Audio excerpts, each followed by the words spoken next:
উত্তরবঙ্গের ৩০ টাকা দামের সবজি কেন ঢাকায় এসে ১০০ টাকা বা ১২০ টাকা হয়, সেই বিষয়ে যমুনা টিভি আজকে একটা নিউজ করে। এবং সেখানে দেখা যায় যমুনা টিভির ২ জন রিপোর্টার বগুড়ার মহাস্থান বাজারে যায় এবং সেখানে গিয়ে তারা জানতে পারে একটি সবজির দাম হচ্ছে ৩০ টাকা বা ৩৫ টাকা এবং সেই সবজিটি ঢাকা পর্যন্ত নিয়ে আসতে সেখানে চাঁদা দিতে হয় ৩০ টাকা।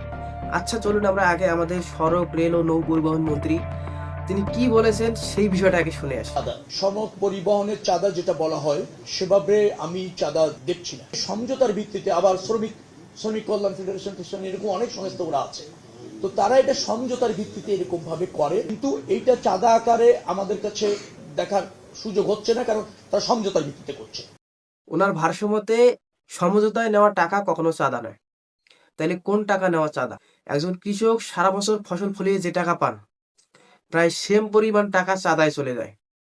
তাহলে ব্যবসায়ীরা সেই পণ্যটির দাম কত টাকা রাখতে পারেন এবং সাধারণ ক্রেতারা কি পরিমাণ টাকা সেই পণ্যটি কিনতে পারে? যমুনা টিভির এই শোতে দেখানো হয় কিভাবে একজন ব্যবসায়ীকে প্রতি পদে পদে চাঁদা দিতে হয়।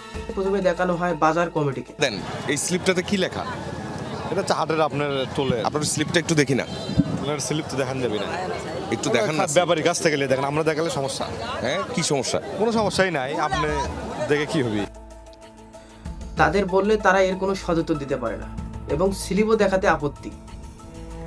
শুধু যে এনারা সমঝোতায় টাকা নেয় তেমন না, জনগণের টাকায় বানানো রাস্তা, সেখানেও নাকি তাদের সমঝোতায় টাকা দিতে হয়। তো ওনারা কেন রাস্তা দিয়ে যাবে আর আপনাদেরকে চাঁদা দিবে? আপনার রাস্তার উপরে তো কোনো চাঁদা নাই, ঠিক আছে? কোনো পুরসভার চাঁদা রাস্তা। এই সমঝোতায় নেওয়া টাকার বিষয়ে সেখানকার ঊর্ধ্বতন কর্মকর্তাকে জানালে উনি নাকি এই বিষয়ে কিছুই জানেন না।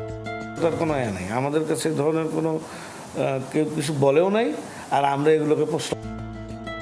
অথচ যমুনা টিভি আজকে এই বিষয়ে নিউজ করার পর ৩ থেকে ৪ ঘন্টার মধ্যেই পুলিশ অভিযানে নামে এবং ৯ জনকে আটকও করে। বিষয়টা হাস্যকর না?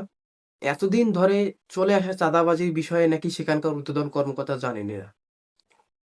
বিষয়টা এমন হয়ে গেল না যে আপনার প্রতি হওয়া অন্যায়ের বিষয়ে আগে আপনাকে টিভিতে নিউজ করানো লাগবে, এরপর সেই বিষয়ে যদি ঊর্ধ্বতন কর্মকর্তারা জানেন এবং তারা পুলিশ ফোর্স পাঠাবেন এবং আপনার প্রতি যারা অন্যায় করেছে সেই আসামিদেরকে অভিযান করে ধরবেন,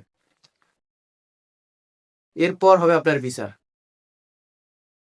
আপনি যে সুষ্ঠু বিচার পাবেন তারও কোনো নিশ্চয়তা নেই।